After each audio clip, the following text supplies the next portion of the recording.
হরে কৃষ্ণ, রাধে রাধে বন্ধুরা। আমি এখন আছি কংসের কিলার সামনে এবং আমার পেছনে আপনারা দেখতে পাচ্ছেন সম্পূর্ণ একটা কংসের কিলা ছিল, যেখানে মামা কংস থাকতো এবং ভেতরে ভগবান শ্রীকৃষ্ণ কংসকে কোথায় বধ করেছিলেন সেটাও দেখাবো। কিন্তু আপনারা দেখুন, সেই দাপর যুগের অর্থাৎ ৫,৫০০ বছর আগের কংসের দুর্গ আজও পর্যন্ত বিরাজমান করছে চোখের সামনে, যেটি উত্তরপ্রদেশের মথুরায় অবস্থিত। এবং আপনারা দেখতে পাচ্ছেন সেই ৫,৫০০ বছর আগের মানুষের কারুকার্য কতটা সুন্দর ছিল, কতটা উচ্চতম এই কংসের দুর্গ, সেটা আপনাদেরকে দেখাবো আমি ভেতরে গিয়ে। কিন্তু যেখানে ধ্বংসবশেষ পড়ে আছে সেখানেও আমি একটু গেলাম দেখার জন্য যে সেখানে কি অবস্থা হয়ে দাঁড়িয়েছে।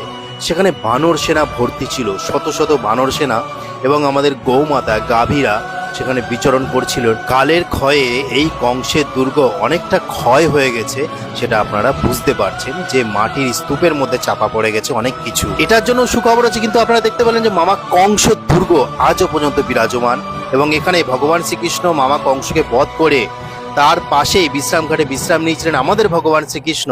এইবার আমি ধীরে ধীরে ভেতরের দিকে যাব, তাহলে চলুন। এই সিঁড়ি শুরু একদম কংসের কিলা আপনারা দেখতে পারলেন।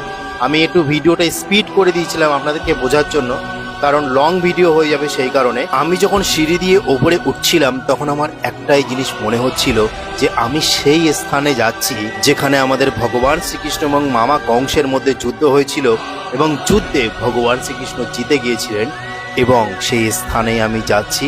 অনেকটাই উঁচু, সেটা আপনারা বুঝতে পারছেন, এবং চারিদিকে বানর সেনা ভর্তি, এবং আমি প্রায় চলে এসেছিলাম।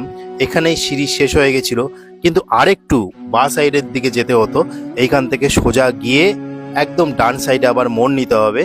এই মোড় নিয়েই ডান সাইডে যখন আমি মোড় নিয়ে নিলাম, তার আবার সোজা গিয়ে আবার বাঁ সাইডে মোড় নিতে হবে। এই যে বাঁ সাইডে মোড় নিয়ে আপনি একটু নিচের দিকে গেলেই এই সেই স্থান যেখানে মামা কংস রাজত্ব করত। এবং এই স্থান থেকেই সমস্ত নগর আপনাদেরকে দেখাবো। এই নগরে কিন্তু কেউ ভালো ছিল না, মানে মামা কংসের অত্যাচারে সমস্ত নগর অতিষ্ঠ হয়ে উঠেছিল। তখন আমাদের ভগবান শ্রীকৃষ্ণই কিন্তু এই মামা কংসকে বধ করতে বাধ্য হয়েছিল, কারণ পাপে ভর্তি হয়ে গেছিল এই কংসের নগর। এবং কোথায় বধ করেছিল সেটা আপনাদেরকে দেখাচ্ছি। আমি যখন ধীরে ধীরে সে স্থানে যাচ্ছিলাম, কারণ আমি খালি পায়ে ছিলাম, পরিক্রমা করছিলাম, কিন্তু অনেক কাটা গাছ ছিল, পায়ে অনেক কাটা ফুটছিল, খুব কষ্ট হচ্ছিল, কিন্তু তা সত্ত্বেও আমি হার মানিনি।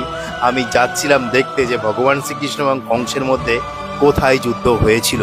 পাশে যারা পূজারী ছিলেন তাদের কাছ থেকে খোঁজ নিয়েছিলাম যে এই স্থানে, এখান থেকেই নিচের দিকে তাকালে যে স্থানটা দেখা যায় সেই স্থানেই কিন্তু ভগবান শ্রীকৃষ্ণ এবং কংসের মধ্যে যুদ্ধ হয়েছিল। আর এই যে মাটি চাপা, যেহেতু দেখতে পাচ্ছেন যে ওপরেও মাটি, এগুলো কালের ক্ষয়ে ধীরে ধীরে ধ্বংসস্তূপে পরিণত হয়েছে, ধ্বংসবশেষে পরিণত হয়েছে। কারণ আপনারা জানেন যে এই মাটির নিচেই ছিল সেই কংসের রাজত্ব, তার সিংহাসন, তিনি যেখানে বসতেন, তিনি যেখানে থাকতেন।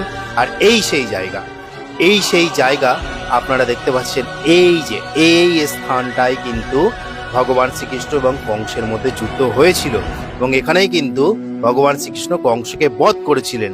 তারপরে ভগবান শ্রীকৃষ্ণ আমার চোখের সামনে একদম দেখতে পাচ্ছেন যে স্থানটা, আমি একটু ক্যামেরাটা নিয়ে নিই ওনার কাছ থেকে।